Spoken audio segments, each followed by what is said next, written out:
Good day everywhere. No, good day everyone. How about that? I'm getting completely confused. Good day everyone. Welcome to Astrophotography. This is the Wildlife Channel. It's all about conservation of wildlife, and I'm very pleased today to speak to the youngest guest so far. It's quite incredible. Actually, it's Liron Gertsman, and he's from our area, which is quite magnificent. You know, we don't have many possibilities to get young people involved in wildlife. And I always wondered, you know, when you go to the typical festivals, I see myself younger and older, but it's all around that age group, right? But what happens with the younger people, and what do they think about wildlife, and how do they perceive wildlife?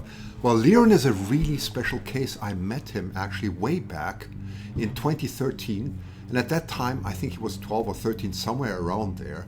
And it's quite incredible, he was already interested in wildlife, and in the meantime he's 19, he's a biology student, and he's done some incredible work. He's already famous, which is absolutely delightful. So without further ado, let me introduce Liron here. Just 1 second, let me get him live on the screen. There you go. 1 sec. Oops, sorry, that was the wrong button. There we are. Now I have to. Hello. Thanks so much for having me on your stream.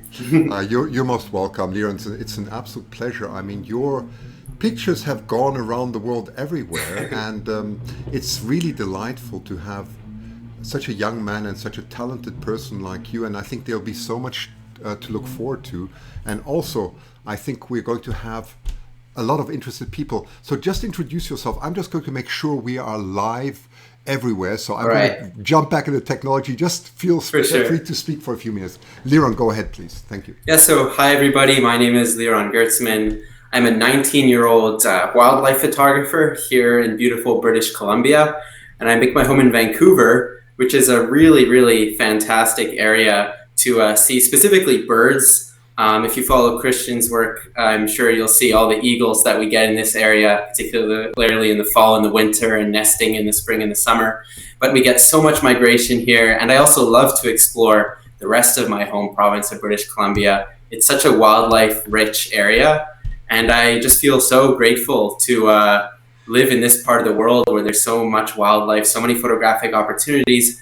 But I think that no matter where you are in this era of, you know, social media, and, you know, it's great because we can always share the nature around us with people all around the world.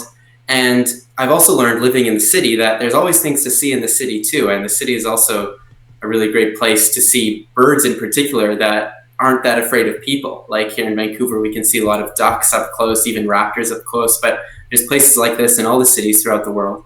So a lot of what I do is photographing close to home, the sites that are familiar to me, and that's where obviously where you can spend more time.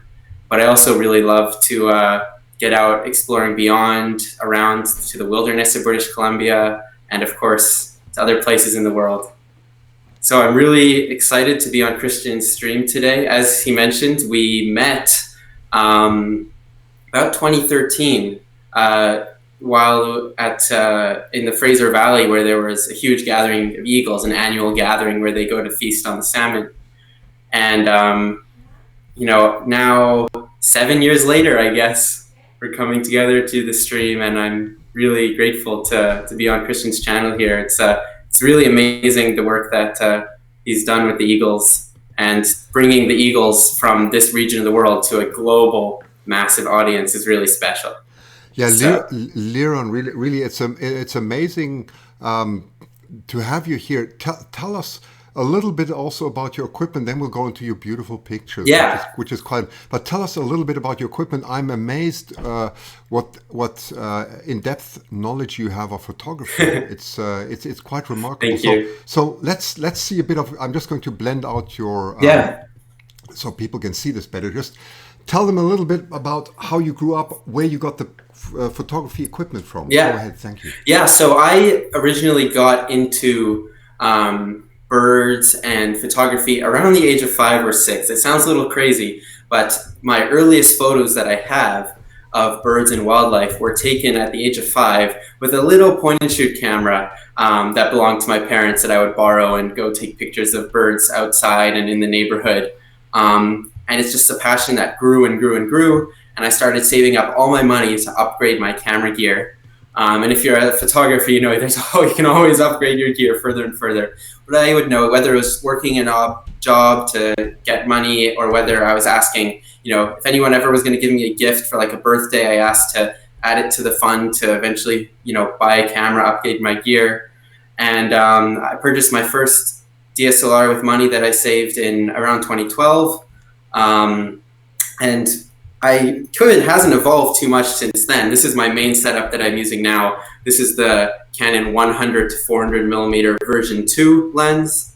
And this camera here is the 5D Mark IV. And this is what I use I've been using this setup now for about a year with this camera, but this lens for like 2-3 years now. And it's most of the pictures that I've taken were taken with a setup like this, or even with this specific gear.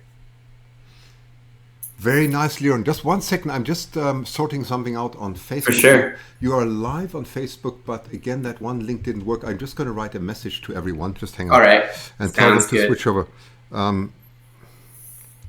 Yeah, I find, you know, with the 400 millimeter focal length here,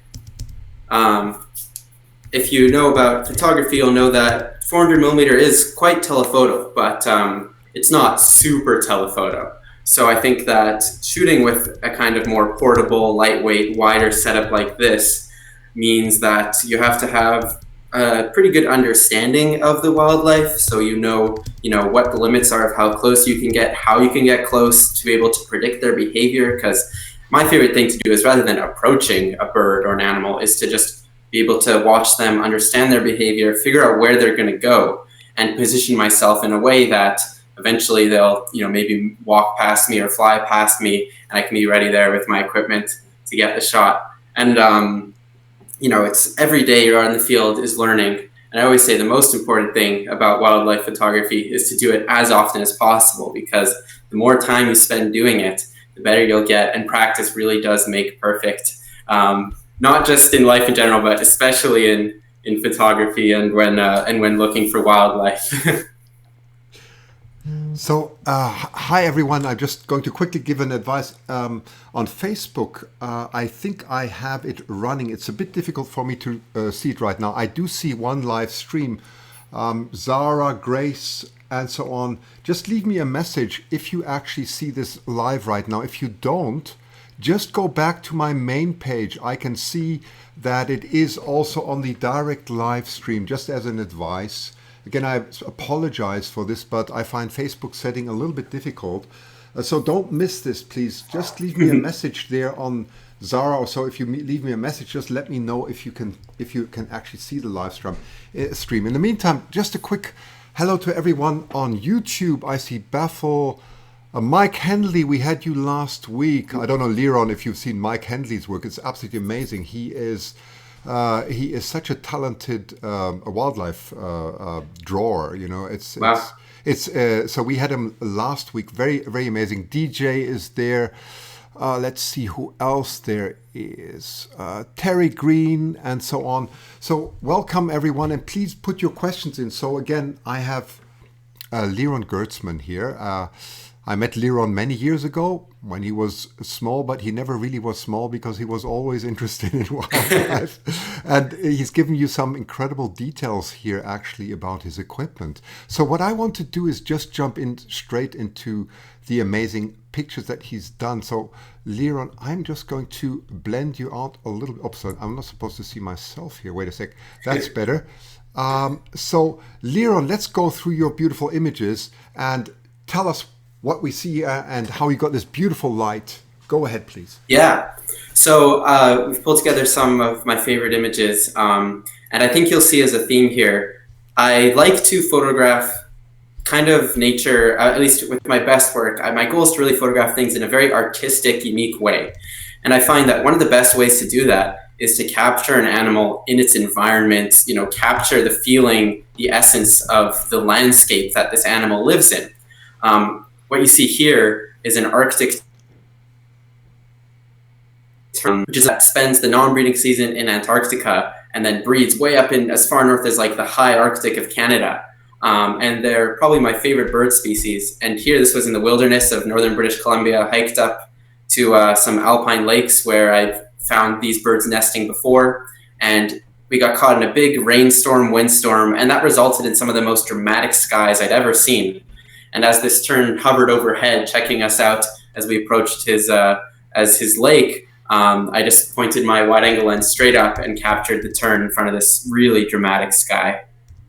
Well, that's incredible. I mean, this, of course, the lighting is perfect because you're going against the light here. Is that an HDR actually that you've done here?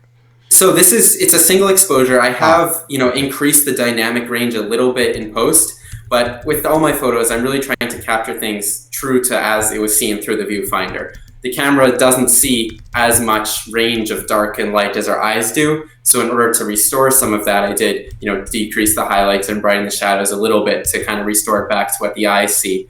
But my work is very much, I like to say, in a photojournalistic style where I'm capturing the natural world as I see it with my eyes. Absolutely. I mean, it's marvelous. I mean, the details really look like a painting. It's incredible. Yeah, we could talk about some of image processing too. I'd like to know a little bit of how you do image processing. But let's go to the next image. Just give me a second. So, by the way, everything's working on Facebook. I just got a feedback. Fantastic. Fortunately, everything's working fine. So thanks for all the feedbacks. Okay, next one. I'm going to just make you a little bit smaller here because so we can see your small face compared to these huge talents. Okay, go ahead. Yeah. So I think the case here is like often I as I said before, I wanted to capture a bird in its environment, capture the landscape, but I think also capturing the essence of an animal is showing the features that make it so special. So I think perhaps one of the most incredible things about a bald eagle are those really big, strong talons that it has. And obviously getting this close to an eagle isn't necessarily easy, but here, in the Delta Boundary Bay area where there's a lot of people, the eagles that live there become quite used to their admirers, walking around and stopping to look at them. So this one was perched on this old stump right next to the path. It was a bucketing rainy day, so I was the only person I saw out there all morning. And I took some portraits of the eagle, and then I just saw its talons, and I was like, I need to zoom in on those talons and get a close-up. That's incredible. Well, I've seen some comments here. Zara says it's a stunning image. Sanyot is saying it's indeed a painting, so he's referring to the to the former picture because we always have a little bit of delay. Let me go to YouTube, and so Reserva says the Youth Land Trust absolute stunner. Bethel says I love this photo. DJ says I love that texture on the wood with the talons. Absolutely. Well, you can see what an incredible talent you have in composition because this is all about seeing. People always say it's all about equipment. Actually, what we saw, this is, I mean, what really amazes me, and what you're proving here, Liron, which I think is quite important, is if you really want to do something, you can do it. There's no excuse because people always say, I don't have the equipment, or they look at my equipment, or what. Well, true, I have probably more expensive equipment than the average, but I also saved it, and it shows that as a 19-year-old, you went and you got a few jobs and you did these things. If you really want to, there's nothing that's going to stop you, and that's absolutely wonderful to see, really. Yeah, thanks so much for the kind words, Christian, and from everyone who's commenting. I definitely believe that the time and effort you put into photography is so much more important than the gear that you use, because I've seen some incredible pictures that are taken with things like a cell phone.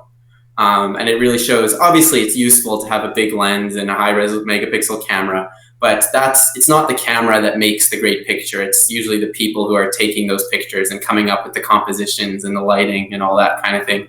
And it could be in your backyard, right? It can start right there. I mean, people have taken beautiful macro images, of butterflies, ants, what be it, spiders, everything, spider webs. It's all there. You can do it indoor, you can do it anywhere.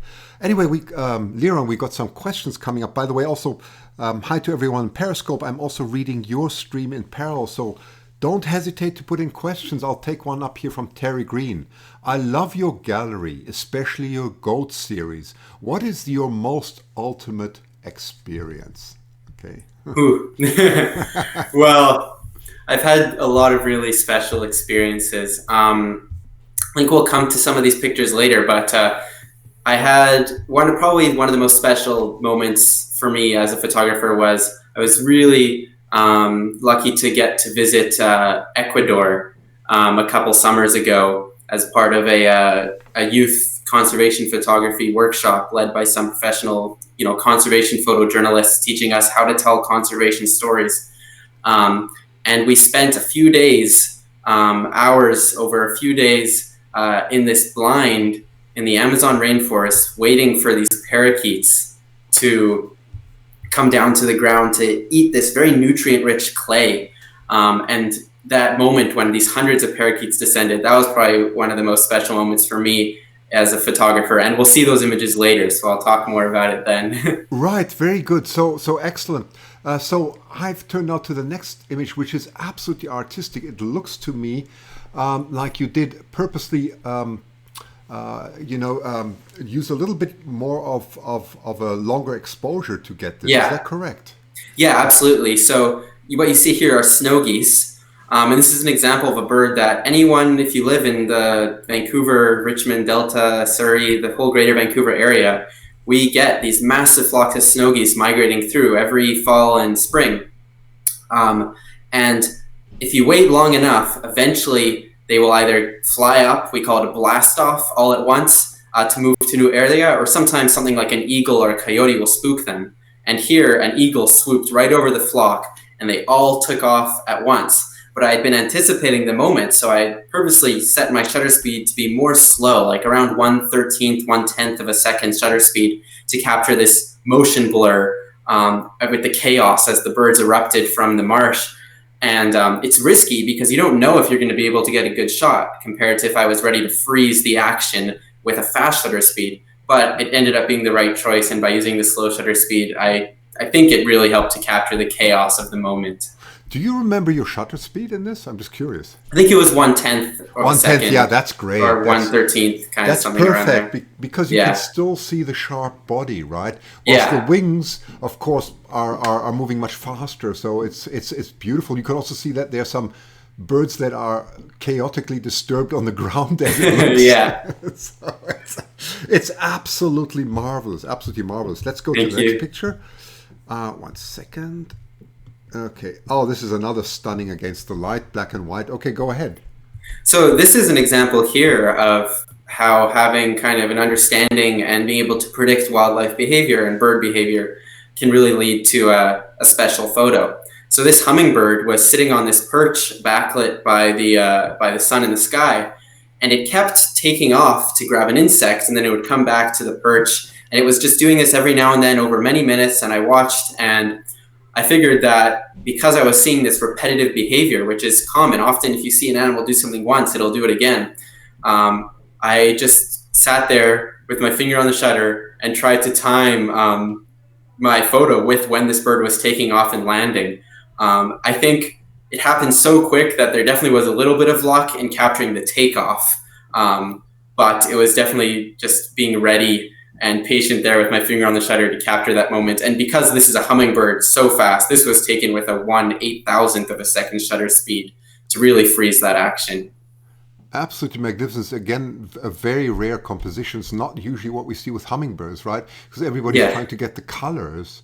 So really, really magnificent. I've got a question. Sorry, go on. Yeah, go ahead. No, I've got a question here from Reserva, the Youth Land Trust. Yeah. Do you tend to go out with a goal of capturing a specific animal using your whole toolkit, or prefer to bring 1 to 2 lenses to capture what can be given the kind of image you're equipped to create?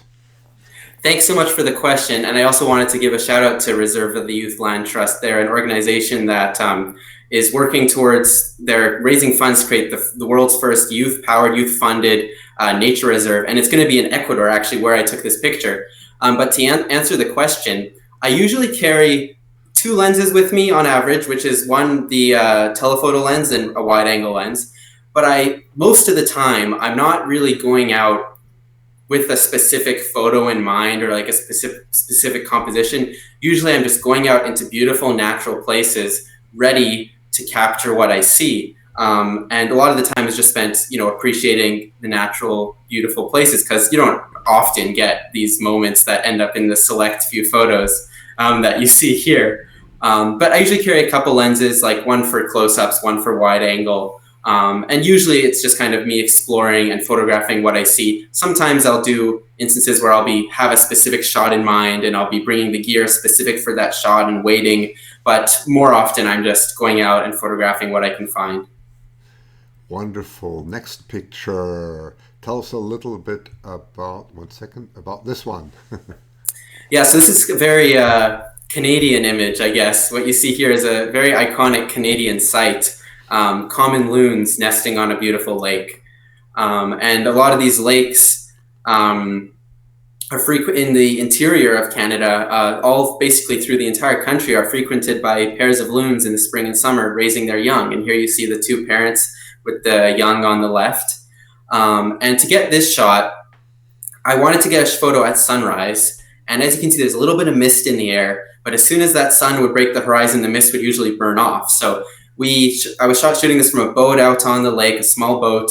And to get out there, find loons before sunrise required waking up at, like 4 a.m., getting out on the lake when it was still kind of dark, finding loons in the half darkness, and then being ready to get the shot when the sun rose. And in the case of this lake, it's always my priority not to disturb the birds when I'm photographing them, or any animal. So this lake was the right place for it, because this lake is very commonly frequented by boats and fishermen. So the loons couldn't care less about the occasional boat watching them from the distance. Bethel says, I love the sound of the loons. Yeah, incredible sound. It's incredible sound. It's absolutely magnificent. Okay, let's go to the next one. This is a curious one about a glacier. Mm-hmm. My goodness. Yeah, so this is the Salmon Glacier. It's one of the largest glaciers, I think the 4th or 5th largest glacier in North America. It's a remnant of the last ice age. And it's located here in British Columbia. And what's interesting about this photo is that it looks like it's a wide angle picture, and the end result is. But I actually captured it by stitching together maybe 4 rows of 5 or 6 pictures with a telephoto lens. So I was using this lens to take the picture, and I stitched together this massive panorama. And by doing that, the end picture is extremely high resolution. So it's probably 150 megapixels, the final picture. And also by using a telephoto lens, it brings the objects that are further away, like those distant mountain peaks, makes them bigger compared to when you're using a wide angle lens. And it makes it almost more realistic to what you feel and experience when you see the picture. So this was a complicated photo to take, and I wasn't sure if it would work out when I was taking it, but it really ended up working out when I combined all the photos into a big panorama to capture the landscape. Do you remember, Liron, how many individual images these are? It's probably around 15, 18, somewhere in that range. Yeah. Pictures. Yeah, you have a very good eye. I mean, I've been there at the Salmon Glacier with David Hancock actually a few years. That was 2017. We went up there, or end of 2016. I went up, so I know this beautiful place. Yeah, it's beautiful. Incredible. So you've obviously traveled quite a lot. I just see some more comments here. Just going to turn to Facebook quickly. Zara says, I love this one. It's outstanding. But that was 2 minutes ago, so she probably meant the ones with the loons, if I read it correctly. John Miller says, beautiful shots. And let me just go and see. Here, let me just read some comments out here. Bethel says, again, that's just amazing.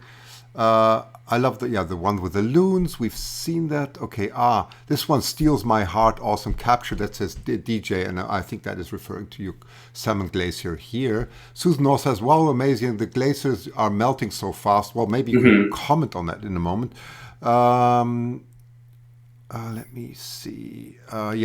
Ira Lemon says, beautiful photos. Thank you for sharing. How long do you usually stay or wait? That's a good one. Until you get a photo, do you edit your photos? Well, go ahead. Yeah, so anywhere from, how long it takes to take a picture. Sometimes you're just out walking and a bird flies across and I get the shot and I didn't wait for it at all. It was just like a split-second thing. Other times, I'll be in a blind in a tent camping overnight for days trying to get a shot. And some shots are things that I've envisioned and worked towards for years, like photos that I've had in my mind and I've attempted for years. So it really depends on the photo, but it's certainly, sometimes it's quick, sometimes it's a long wait. In terms of editing, I do edit my photos very minimally basic, like very a basic minimal format. So I do color corrections, little slight changes to brightness, contrast, mainly that type of thing. I call it like editing in a photojournalistic style. So I'm staying true to what I saw with my eyes, what I saw through the viewfinder.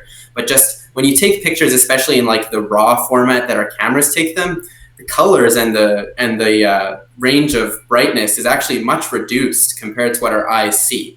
So most of my editing is just kind of restoring the pictures to what my eyes saw, but it's very minimal adjustments. Very, very good answer, but everybody sees things a bit differently, don't they? Yeah.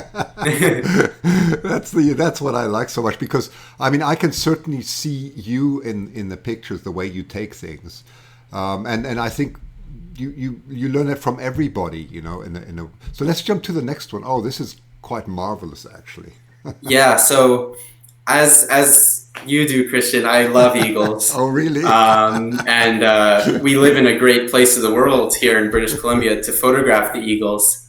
And I'm sure, as your viewers, many of them would know, these eagles play an incredibly important role in the ecosystem.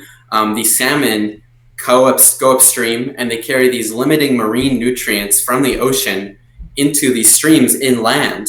And plants and trees actually need these marine nutrients to grow to their full potential. But to carry the salmon don't end up in the forest on their own. They rely on animals like these eagles to pick them up, carry them into the trees where they'll eat them and drop little bits and drop the remains down to the forest floor as they eat them. So this eagle caught a salmon, carried it up into the trees, and it's fertilizing the soil for growing these trees by releasing these like bits of salmon back into the forest. And so it's all a really connected chain of life and an incredible ecosystem. Well, you explained that extremely well. I mean, it shows what deep understanding you already have. It's really marvelous. I mean, I almost hear a young David Hancock talk here when I listen to you, which is absolutely delightful. I'm really happy to see a person like you do this, Liron. Thank you. Really great. Talk a little bit about maybe conservation. Talk about your biology studies, how they're influencing what you like and maybe also what you don't like. I'm curious to hear. Yeah, so I think the biggest motivator behind my photography is conservation. We live in a really incredible world that's very vulnerable and very at risk. But I think that most of the world living in cities, away from these incredible natural spectacles, there needs to be something there to connect people to the natural world from their homes, from their phone screen. And I think photography, wildlife photography, is a really great way to do that. And that's kind of the goal with my work. I want to document these things in nature, things that people may not have the chance to see, and show it to people to hopefully, inspire a sense of love, respect, and desire to protect the natural world. Our world is really at risk. Someone was mentioning, with the glaciers, climate change is having big impacts. The salmon numbers are record lows all the time, and it's having a toll on the wildlife. And we're now seeing it having a toll on us as well. This COVID-19 pandemic is a result of, our imbalance with the natural world and our relationship with nature.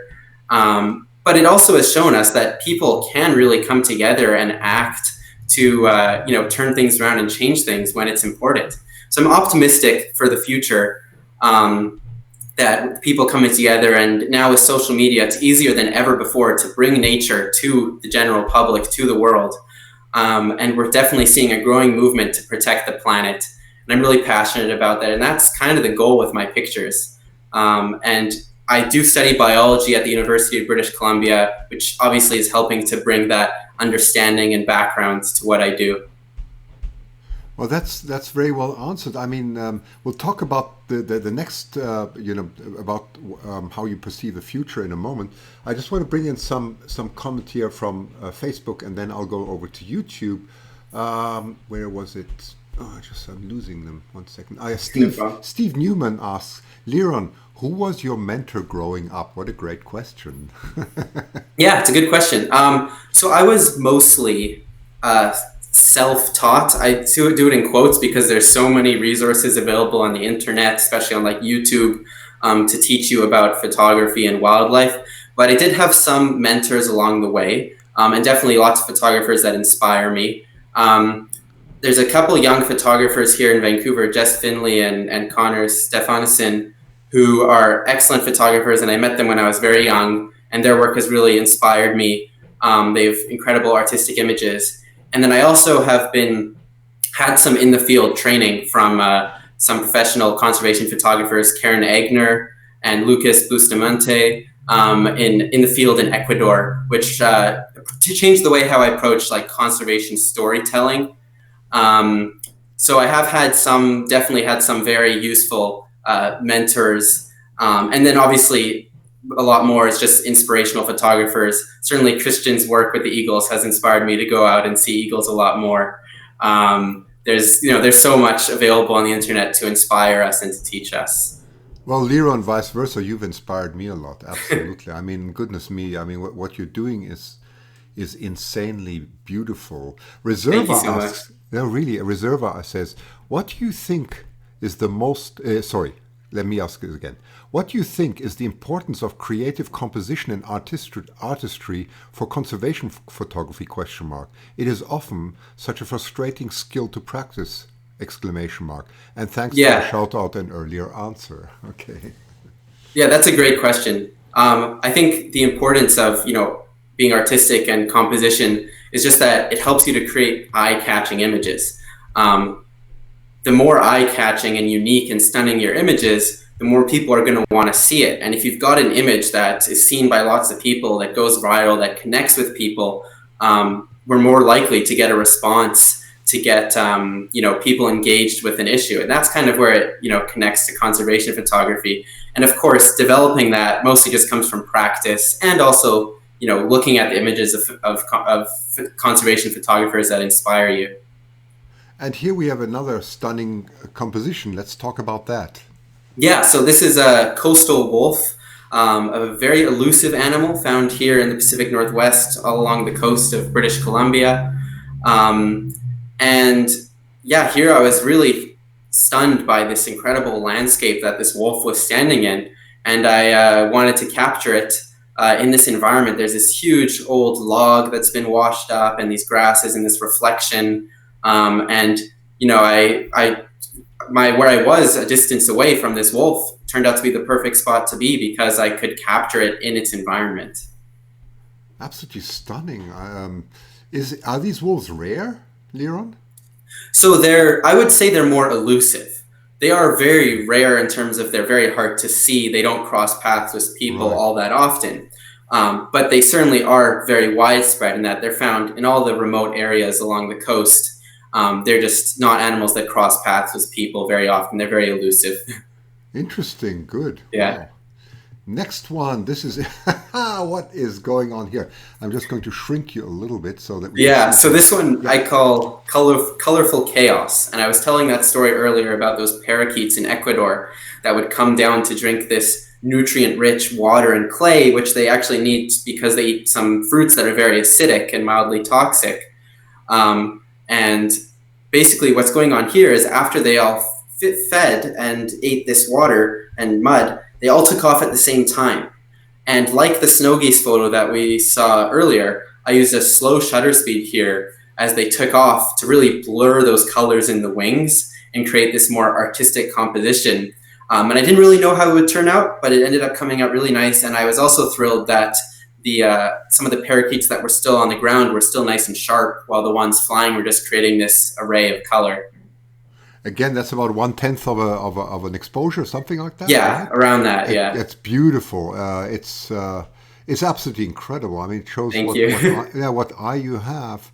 I mean, usually this is what we see with waterfalls and so on, but seldom with wildlife. And usually, and Liron, usually when people try and show wildlife, they would try and go with the bird to make the background blurred, right? That's a typical longer exposure, but what you did is exactly the opposite, right? Yeah, so I think like the thing about, these outside of the box abstract artistic photos is that there's a very low success rate. So if you're shooting like traditionally with like a fast shutter speed and doing things like with traditional lighting, more of your photos are going to turn out nice. You're going to have a lot of good photos. But with the more artistic ones, the risky ones, you end up with much fewer great shots, but those few shots that are great really, in my opinion, stand out a lot more than those more traditional photos. Absolutely. It's beautiful. Let me just give you some comments here. So Susan North says, we only have one planet. We need to really conserve for the sake of all inhabitants. And then For the Bird 6 says, Liron, your gallery of photos are magnificent. I just looked at your site. Absolutely. Again, I'm going to just blend in Liron. So let me just find, I've got so many things open here. I hope, here we go. I'm going to just blend this in quickly. So that is his website, right? So if you're looking for the website, I put it underneath the text, okay, of both live streams, except for oh gosh, getting confused. Periscope, of course. You said Instagram, Periscope, where that is not possible. But anyway, so that's Liron Gertsman, and I'm also going to quickly show you his Instagram, because he's got already 45.6 thousand followers. It's quite amazing here, and he's got this beautiful page. I'm just going to scan to see beautiful hummingbird here, and it's just absolutely magnificent. We'll talk about astronomy in a second. We'll get to that. But you can enjoy this beautiful gallery. Yeah, even a bald eagle. That's great. Thank you so much, Christian. Yeah, it's absolutely stunning. That looks like the Fraser, by the way, right? That's that looks so much like the and many other stunning pictures. It's just incredible, to have such a portfolio at that rate. So again, that's at your age. It's Liron Gertsman Photography on Instagram. Do you have a Facebook page? I'm not sure. Yeah, I do. Same name. The Facebook page is the same name. Yeah, okay, Liron Gertsman Photography. Great. I'll look for it in a moment. And in the meantime, let's get to the next picture here. This is incredible. That's incredible. Yeah. This here is the same wolf that was in that earlier picture. Right. And if you look really closely in those branches in the stump, you'll see the wolf's face sticking through. And I decided to go with this photo to process it in black and white to kind of just show those really neat details that were more accentuated in black and white, and also to just show that sense of that incredible camouflage ability that these wolves have, and kind of explains why we don't see them very often. Absolutely right. I mean, the wood is just magnificent. And again, you have the eye. You have an absolute eye for this, because you have to see this too. I mean, nature's all around you, but you have to see this. That's the key thing. So let me just bring, Liron, let me just go back to Facebook. I just got some comments here. Evelyn says, saw 2 eagles flying in my area this morning, northeast Ohio. See them every few days, and put a big heart there.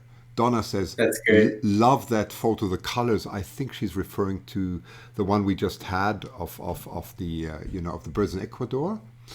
Then Glenda says, is there a location that you haven't gone to yet and you want to go? Oh, that's a good question. What do you That's think? A great question.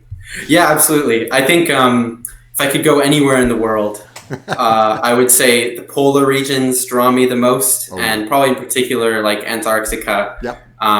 For a few reasons. First of all, it's a beautiful area and there's so much wildlife and birds, but also it's just really the center of where climate change is having its most bold effect. So I think there's a real potential there for conservation storytelling. Well, that's a very good point. Yeah, and Antarctica is also some place where I would still like to go. Yeah, it's a very good. I mean, apart from that, I just wanted to throw in what interests me a lot is not only the the biology, but I'm very interested in the science because actually ice is very complex. It's water is surprisingly complex. The way oceans freeze is very complex. One wouldn't think so. Always think it's just the temperature. No, there are many different types of ice. There are different types of ice formations. There are different types of crystals. They depend on the salt concentration and so on and so on. Oh wow! So it's highly complex, and a lot of these, as you know, in the Antarctic, when they dig very very deep and try and find out, you know, the content of certain minerals or gases or so on. That's why this place is so incredibly interesting. So I mean, it's got like millions of years of history locked in the ice in forms of like bubbles. Exactly. It's absolutely stunning. Yes, I completely agree with you. Well, maybe we'll go on a trip together one day. Who knows that? Okay, let's jump to your next image. Let me just figure out where we are. Yes, here we go. Okay. Oh, that's beautiful. I'm just gonna there. Now we can see it properly. Yeah. Marvelous. So this is an example of an image that, you know, it wasn't planned. It was really just driving along a road in the wilderness of British Columbia and spotting something brown moving on the left, pulling over, and next thing you know, there's 3 baby bears and their mom crossing the road in front of us. It was a really special moment. And one of those moments that you're not expecting, it's not planned. Sometimes you just get lucky. And I was glad, just shooting out the car window, I was just glad to be able to capture it. And I was just really blown away by, I know like anthropomorphizing animals is a controversial subject, but look at these bears, the way like one sibling is holding back the other. They just look so human-like. And I think that capturing them that way really helps people connect with these animals because, you know, I've seen hundreds of bears pretty much every year. I see, you know, 100 bears in my travels, and I've never had one negative encounter. They're really, you know, if you understand them and know how to give them their distance and respect them, they really are amazing, special creatures. And I was hoping that this photo was able to capture that. Well, you again, incredibly well explained. I mean, you can see how much love and in-depth knowledge you have for nature. I'm just going to show also viewers very quickly I found your Facebook page here. So there it is. I hope that's the right one, Liron. Is that? Yeah, that's it. Okay, that's it. Great. So Liron's also on Facebook. Just scrolling down, you see the beautiful owls here. Of course, I mean, we have a lot here in our area. Oh, that's a very detailed one that's an Anas, right? That's an Anas hummingbird. Quite incredible here. So also follow him here on Facebook, Instagram, and YouTube you have? I'm not even sure. I do have a YouTube, yes. And I am hoping with this quarantine, and now that I've done my exams, to maybe start making some videos to put on YouTube. So if you just Google my name, you'll be able to find that. Yes, I will do that next. 1 second, I'm going to do that. Let me just get to where we were. That is the next picture. Oh, beautiful. Go ahead. This is another example of capturing these intimate moments between animals that are, you know, so ever present. And this is just a mother moose with her calf, and they were out in a marsh in northern British Columbia, and I was just photographing here with a telephoto lens, watching them do their thing. And it was a beautiful setting too, so I also included some of that foliage around them to capture the environment. Yeah, I mean, with the green in the background, it's again a marvelous composition. Absolutely. Okay, next one. Oh, that is Against the Light, which is quite stunning. Absolutely stunning. Yeah, this was a special moment. Usually with wildlife, I'm photographing with very long lenses, but there's times when an animal just lets you into its world and you're just sitting there and it'll grace you with the most incredible moment. And that was the case here, camping on a mountain plateau in the middle of nowhere in the wilderness of British Columbia, and just sitting in the grass, and there's a herd of mountain goats that just gave us such an incredible experience as we were there. And this one, just sitting in the grass, walked right up, right past, just foraging on the grass. And again, anthropomorphizing here, but just look at it staring into the sunset. I think we were both blown away by this stunning scene in front of us. Okay, so that was the sunset. So those were just the moment before it disappeared behind that mountain, right? Exactly. Yeah. That's incredible. Yet, I mean, when you took this shot, Did you realize that you were going to that this was going to turn out like this? Simply because you can't really see what you're doing, right? Yeah, so definitely, again, like look, it's always hard photographing in the sun. I definitely purposefully was using a small aperture, like maybe f13, for a couple reasons. One was to get the foreground and the background in focus. Yes. But the other reason was because when you're using that small aperture, that's when you get that starburst around the sun, like that, those lines coming out from the sun. So this is more or less what I was envisioning. But, you know, photographing into the sun, it is difficult to see what you're doing. So I was glad that it came out like this. By the way, Pacific Northwest Kate is also there. Here she's given several comments here. She says stunning. Then she said beautiful moose before, and then she said beautiful shot of this wolf, Liron. So Thank Pacific you. Northwest Kate is also she is the wildlife photographer who goes around every single day, as far as I understand, taking every moment of the way the day changes from one day to the next. And we see a lot of what's going on in Boundary Bay. Now we see her taking a lot of pictures of the Delta nest. Is that right? Pacific North, is that Kate? I think that is correct. That was the Delta nest. And that I think that's her favorite nest and so on. So Oh, that's so great. yeah, it's wonderful to have such people here, isn't it? It's just Yeah, marvelous. absolutely. And you know, we're still lucky that within COVID-19, as long as British Columbia, you know, stays sensible, that we can still do these things, isn't it? We can still Yeah. go out. So very nice. Let's jump to the next one. This is an absolute stunner. Go ahead. Yeah, so this is a roseate spoonbill photographed in Florida. And it was a very overcast day, which made for these very like bright conditions. So the water was just reflecting white from the clouds. And here I was using a relatively fast shutter speed, just enough to freeze the wings as it was coming down, because I just wanted to capture this spoonbill in flight as it came in for a landing. And I also got lucky that there was enough of a break in the wind to get this reflection in there too. Well, the color is just stunning, isn't it? With the pink, and you got this.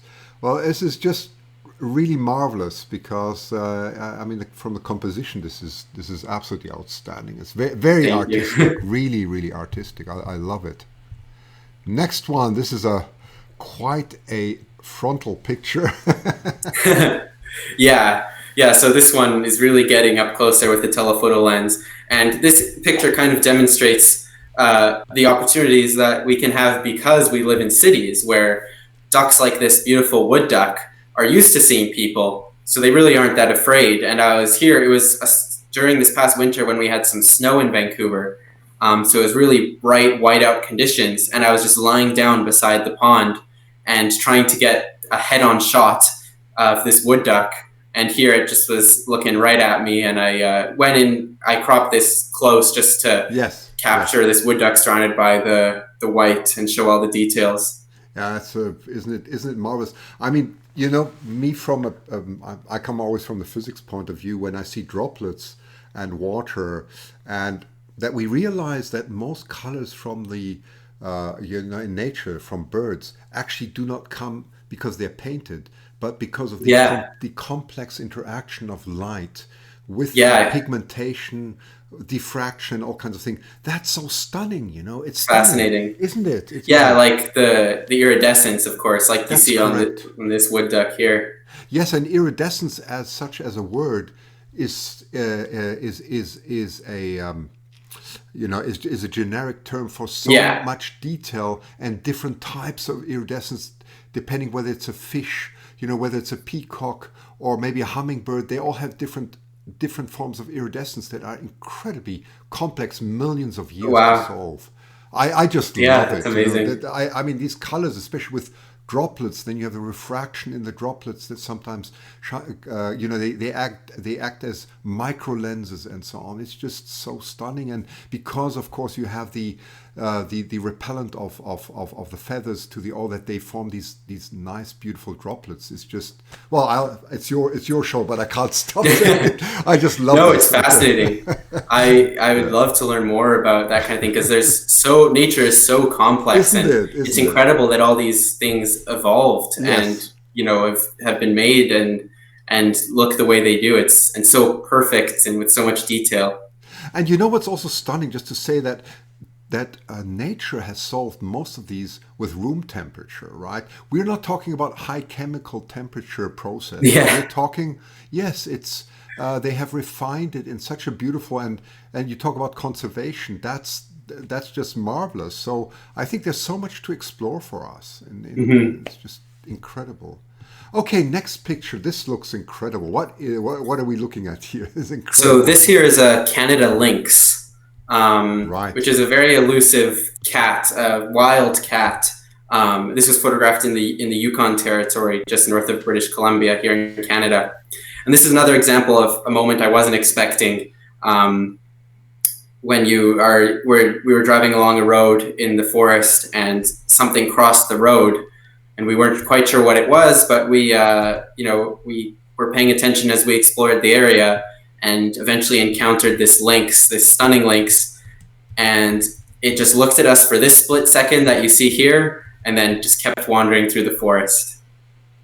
That's absolutely beautiful. Now, I have, in the meantime, unveiled your YouTube channel, which I'm just going to show. Here you go. There you go. So you still have a small YouTube channel, but that's... Yeah, so I haven't really uploaded much at all on there, but I am hoping to start to, now that I'm at home a lot because of the COVID-19 situation, I am hoping to start creating some more videos to put up there soon. Well, wonderful. So follow Liron also on his YouTube. So we got, just to go quickly, YouTube, here's his Facebook, and then we've got his Instagram, and then of course we have his own page, right? So we got everything here. Okay, let's jump right back. It's just getting more and more beautiful. Wow. Okay, let us tell the story. Yeah, so this is a cicada in the rainforest of Ecuador. And like butterflies, cicada go through like a metamorphosis from their larva to their adult stage. And when they emerge from their metamorphosis, they can't move for a while. So they're just suspended as their wings dry. And this was photographed at night. So this is being artificially lit by a light with just the black background is just the darkness of the night. And the wings on this animal are just incredible with all those details. How large is it about? Similar to a smaller butterfly. Right. Yeah. Absolutely stunning. So this was with a macro lens, an 100mm macro lens. Wow, and at night it's absolutely stunning. It's just so artistic, and again how the colors come out. That's probably also on the way you illuminate it, right? I presume. Yeah, I mean. Right? You think like with an animal like this that's active at night, I'm sure their understanding of colors are completely different from ours too.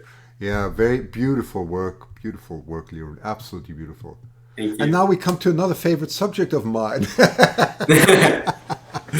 Okay, let's hear the story. Yeah. So I have dabbled in the art of astrophotography a little bit over the years, and something I'm starting to get more interested in now. The first time I saw the night sky away from the city lights, it just blew me away, and I know I wanted to be able to capture it. It was actually my 8th grade science teacher that first, wowed me with the wonders of space. And after that, I started doing a lot more astrophotography. And what you see here is the Milky Way photographed in California, and it's a Joshua tree on the side there. The little ball of light you see next to the Joshua tree is actually a sliver of a crescent moon. And of course, normally when we're doing astrophotography, we don't want the moon because it washes out the stars. But here the moon had just risen, and even this sliver, because we're using long exposures, becomes very bright and actually made for an interesting element to add to the picture. And then the glow on the horizon is light pollution from a distant city. Which actually makes it really beautiful, the composition. Yeah, it adds a neat effect. Yeah, that's one thing you won't have in Australia where I go. You won't see this yellow glow, but the composition is absolutely outstanding. I love the moon, and many people would think that's the sun. Of course, it's not, but but it's... Yeah, I think with astrophotography, because we're capturing things that our eyes don't really see that well. I mean, I don't really think you can take a photo that captures the real experience of being under a dark sky, but Yes. the amount of light that you're seeing in the stars doesn't, you know, is being captured because of the use of long exposures and things like exposure stacking. So it really adds this extra artistic element with what we do with those photos because we're gathering light that our eyes can't really see. Yeah, just to explain for the viewers what we're actually seeing here is it's a typical part of the Milky Way, which is probably the most interesting part of the Milky Way. You're looking straight into what we call Sagittarius here, and you can see that by the two spikes that are pointing about 2 or 3 o'clock. On the northern hemisphere, you'll see them pointing upwards. On the southern hemisphere, you see them pointing downwards. And very close to that is actually the center of our Milky Way. That's the galactic center, approximately 24,000 light years away. So we're looking straight into that. And it's a very star-rich, very dense region. So you can see a lot of dark clouds. You can see some bright emission nebula coming up in, especially around Sagittarius. You have quite a few, like the Lagoon Trifid and so on. You have a lot of these very famous nebula there. It's beautifully captured, like Liron says, as you go more south, because the rise of the Milky Way, especially on the south of Sagittarius, will be much more visible. So that's just a small explanation. Let's jump to the next. Okay. It's a fascinating element of photography is astrophotography. It is. It's and this next one is stunning. Let's tell the story. So this is a very classic Canadian landscape. I'm pretty sure if you Google Canada, you'll see a lot of pictures of this location. This is Moraine Lake in Banff National Park. And it's a very classic photo. But what kind of made this one special is that right at sunrise, the sun lights up the peaks of these mountains. But this day was kind of unique because it was cloudy. So I wasn't really sure if we would get any glow on the mountain at all. But there was just a little sliver of opening behind me that let that sun go through. And it ended up being a more neat picture because the peaks were lit up by the rising sun, but there was still this dramatic cloud pattern behind the mountains. Yeah, and what I find so stunning, of course, is the color here of that glacier lake, right? Yeah, the Rocky Mountain lakes are just incredible. Yeah, and it's caused by, isn't it? It's caused by minerals, right? Yeah, I believe so. Mm-hmm. Yeah, it's absolutely stunning. I nearly thought it was an HDR. I'm not a big fan of HDR because I always find it overdone. Yours is not the case.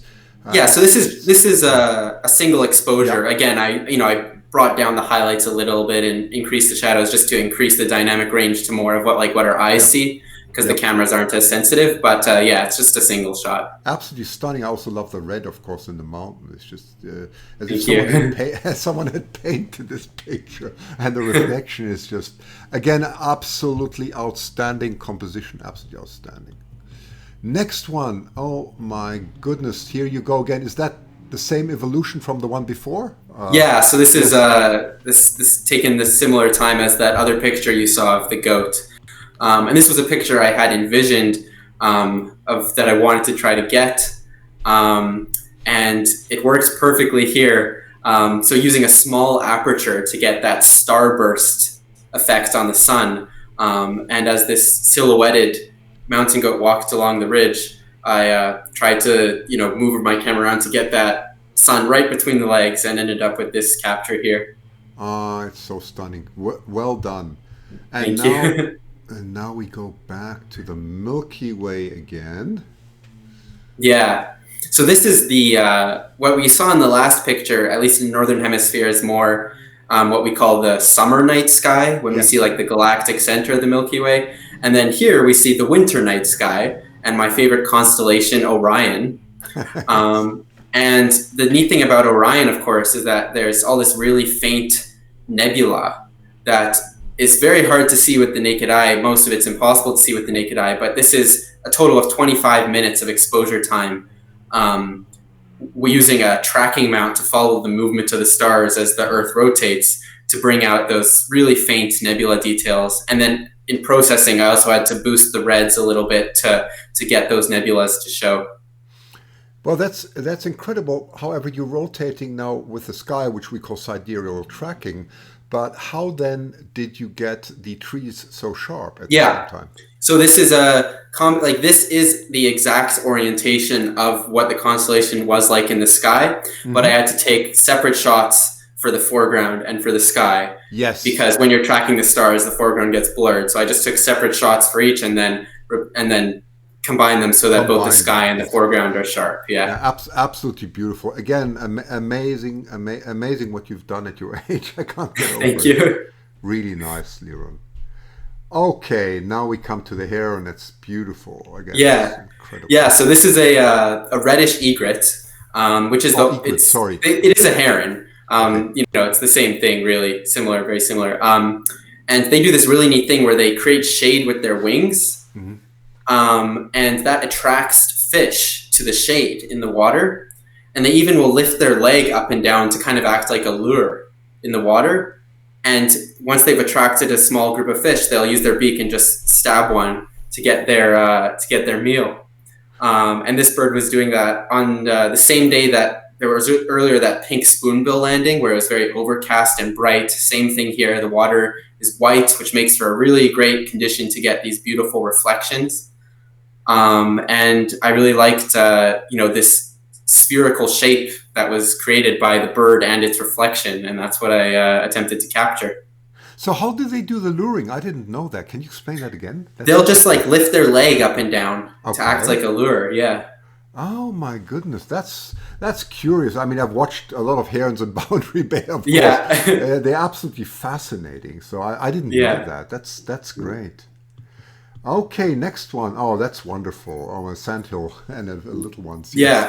Yeah. So obviously, as I've said before, what I like to capture these intimate moments because I find that they really help connect the beauty of nature with people.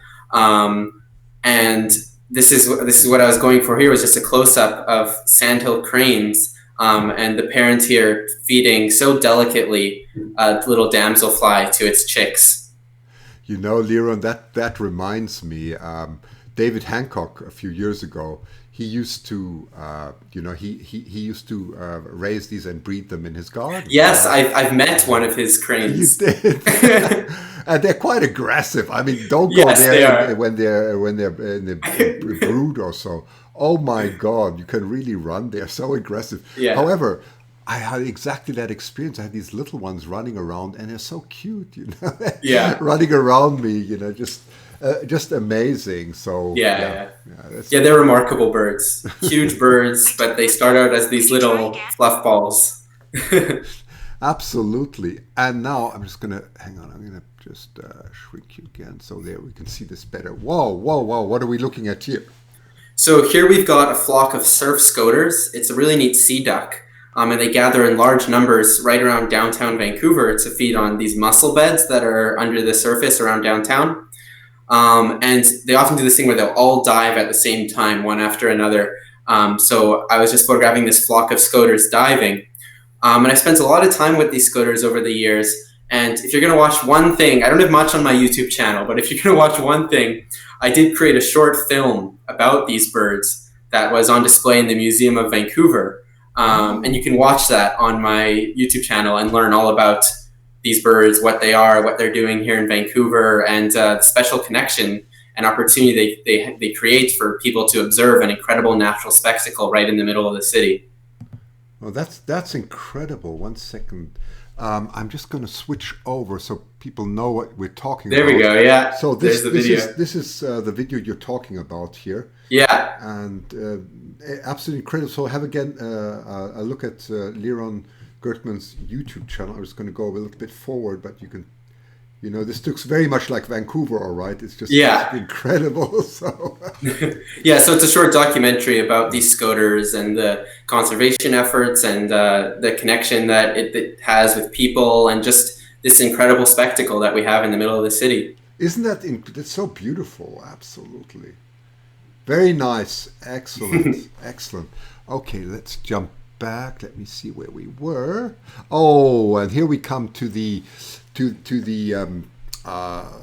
that's what I used as a thumbnail. Yeah. Explain this one. We talked about this earlier. Yes. Yeah. So this is one of my favorite pictures that I've ever taken, largely because it was something that I had envisioned years before I eventually finally got the shot. This is a Steller's jay, which is the official provincial bird of British Columbia. But as you can see, it's flying directly overhead, and it's this neat cloudy skies above. But of course, in order to capture those details in the sky, I had to use a wide-angle lens. So basically, we have some jays around here. They're very intelligent birds, and they often will follow around hikers on the trails. And it took many years, but eventually I got this photo of one flying directly overhead with a wide-angle lens with this sky in the background, and I was thrilled when it all finally came together. It's absolutely perfect. The colors is as if this was almost photoshopped, you know. It's all real. Yeah, I know. I believe you. I absolutely look. I 100% believe you. It's just so magnificent. Let me just look at some of the comments. MSOs. Let me see. Baffle91 says he's very gifted, incredible work. I'll say it again. I'm speechless. Absolutely. Susan North says magnificent, incredible photo, and so on. So they are very much in love with your pictures. So it is wonderful. Let me just go back to Facebook. Brenda said, great repeated shapes on duck, love it. And then Karen says, how amazing. I did not know how a heron lured its prey. Neither did I, Karen. With lifting their leg. Yes, always learn something new when I watch your live videos. Thank you very much, Karen. Awesome. I absolutely agree. This is... stunning education. Okay, next one. Okay, this is now this is clear what this is. This is of course relates very much to the former picture, right? So we saw a picture earlier with the blur of color as all these parakeets took off in the rainforest of Ecuador.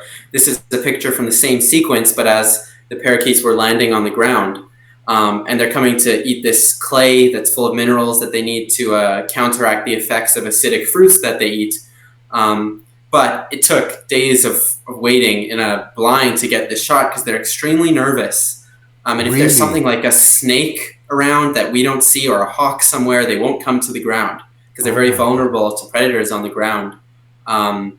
So after 3 days of spending pretty much the entire morning into the early afternoon waiting for this to happen, on the third day, it finally happened. There was most likely some kind of predator hiding out the first couple of days that we didn't see. And here I'm also using a little bit of a slow shutter speed to blur those wings again to show the movement and accentuate those colors on the wings.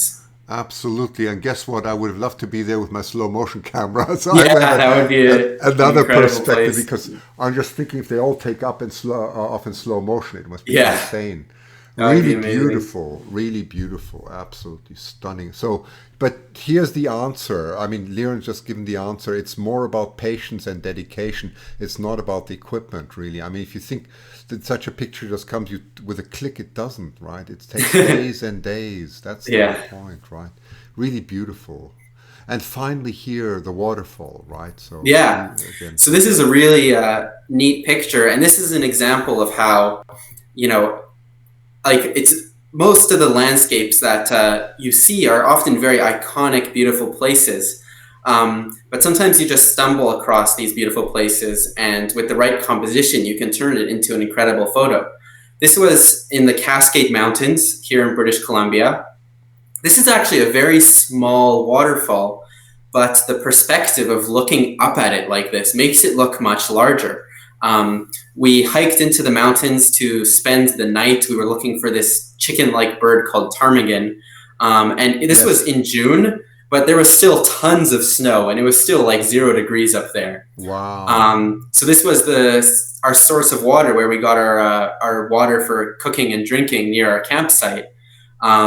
And as I was filling up our water, I just started walking around, and I was like, this is from some of these angles down below. This is just such a stunning landscape with this fog and these trees. So I got out the little tiny tripod that I bring on these hiking expeditions and did this long exposure to blur the water, and it came out really neat. I never anticipated to get this type of landscape of, I'd walked by it before on previous hiking trips, and I'd never really seen this composition because it's not a large waterfall. It's really the perspective here that makes it look big. But it came out really nice, and I'm really happy with how it turned out. Absolutely stunning. Well, Liron, let's finally talk a little bit about how you see your future, because that's something that really interests me. I mean, you've had such a directed life ever since the age of five or so. It's quite Yeah. incredible. Now you're 19 and you've done the most stunning work. Most photographers can only dream of Thank you so achieving much. something like that. It's absolutely true. And so, how do you see your life ahead? Yeah, so I currently study biology at the University of British Columbia, and I'm hoping to get a nice solid foundation background Oops. but once I graduate, I am hoping to begin pursuing wildlife photography professionally full time. I already do earn my income through wildlife photography to help fund the things that I do, and that's through teaching about photography. I do one-on-one private photography workshops for anybody who wants one, where we'll go out and learn how to take pictures, or we'll go out in search of some animals that you want to see, or birds that you want to see. I do a lot of that. I sell prints. This is all through my website. You can find out these informations. And I also do a lot of speaking engagements. I love educating the public at community centers or organizations. So this is what I do. For now, I'm still a student, but I am hoping to begin to take this to the next level, and also hopefully do some photojournalistic work, conservation photojournalism work as well, as I come out of school and into the world of full-time photography. That's quite amazing. So I mean, this is quite stunning. So let's ask some questions about the type of wildlife photography tourism or tutorials that you do. Would you do that mainly in British Columbia, or are you going to go anywhere like some people do? So yeah, right now what I'm offering are kind of one-on-one or for your small group, and it's usually based around southwestern British Columbia. I live here in Vancouver, so it's usually based around here, and we'll just do a custom itinerary for whether it's for 4 hours or whether it's for a week. Going out to photograph the things that you want to photograph, or the things that are best for learning how to take pictures. But in the near future, I am hoping to, and I'm already starting to plan and schedule some, small group workshops, with, a fixed and advanced itinerary, maybe based out of Vancouver Island, or, maybe in the interior of British Columbia. So I'm planning those right now. So all that information will be updated on my website as it comes. And Karen Mazzarella says, "Oh my God, he's 19. That's just amazing what he has accomplished in his short life. He will go far. Congratulations." Couldn't agree with Thank you you so more, much. Karen. And Susan North says, "You could do large lectures." I'm quite sure you could. Thank you so much. The support really means the world. By the way, I'm just curious what you think of David Attenborough. I mean, it's Incredible person. incredible, isn't I it? love watching all the documentaries with David Attenborough from a young age, just being Yep. fascinated by the stories that he's told through the documentaries.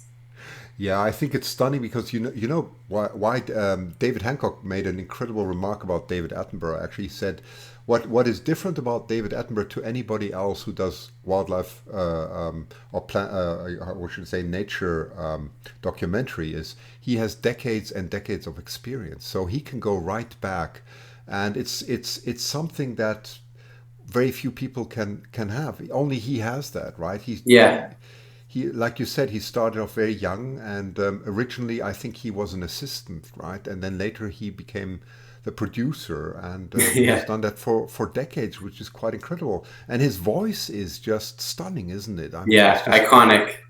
it's just so I just had to say that, and it's so it shows that you can, as a wildlife photographer, and maybe you'll go also into live and documentaries and so on. I think. Yeah, definitely. Storytelling through documentaries is something that I've gained a little bit of experience in, but I'm hoping to, bring things to the next level in the coming years.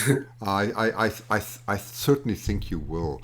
Well, Thank you. I'm just going to check if we have. He's an amazing man, says DJ. Yes, 28. Absolutely, he's an amazing man. Also, looking here at Periscope, you get some people calling in their followers. So it's very nice to see that you are getting so much resonance, which you completely deserve. Okay, well, Is there anything else you would like to say, Liron, about yourself, or anything I may have missed? I just want to say thank you so much for having me on your stream, and thank you for being so supportive, and thank you to everyone for all the really kind comments. I really appreciate it, and this has been a lot of fun. I'm really glad we did this. Well, Liron, it's been an absolute pleasure. Really, thank you so much. I mean, this has been so. I mean, the contribution that you give, not only from a photography point of view, but also your own perspective, is incredibly mature. I really wish you all the best, and I would like to do some work together with you. Absolutely, I'd love to. Because it's really stunning, and it's such a pleasure to have you here. So, Liron, on that note, I'm going to just see if there are any more questions. Brenda says, you have a group of new fans now. Absolutely. There you go. That's good. Thank you. So, yeah, and fantastic interview, says Barn Owl Watcher. That is very nice. They also, Bethel says, thank you, Buddy, DJ, and so on. They're all going to check out your work, which is incredible. So, thanks so much, everybody.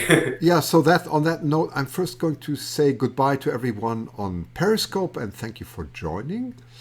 Then we're going to go on YouTube quickly and say thank you, everyone. And there are lots of wonderful remarks coming in. Lots of thanks from many people. So thank you for joining. And we'll see you probably, by the way, next week. I just want to say next week, it's going to be David Hancock again. He's going to talk about the families of new vultures, old vultures. This is something that David Hancock can cover incredibly well. He's got such experience, how the DNA plays a role and how this all evolved and where our own eagles come from and how vultures and eagles evolved. Very interesting, so don't miss next Saturday. It's going to be quite stunning. So I'm going to say goodbye also to YouTube now. Thank you for joining.